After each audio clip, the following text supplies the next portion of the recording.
In this video, I will show you how to buy Ethereum on Phantom Wallet. So to do this, first just go and open up Phantom Wallet, and then from the home screen right here, you want to click Buy. Now here, just select Ethereum, and then choose how much Ethereum you want to buy. For example, $100. And then here where it says credit and debit card, if you want to pay with credit and debit card, just click buy. If you don't, click on whatever it says right now. So for me, credit and debit card. And then at the top it says pay with, so click right there. And then you can select whichever one of these three you want. For example, I'll use Apple Pay. And then you will see the cheapest provider for me right now is Transact, so I'll pick that one. And then just click buy.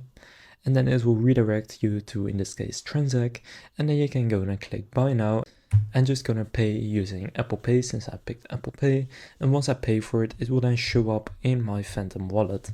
So that's how to buy Ethereum on Phantom Wallet. If this video was helpful, please consider leaving a like and subscribing to my channel. With that being said, I will see you in the next video.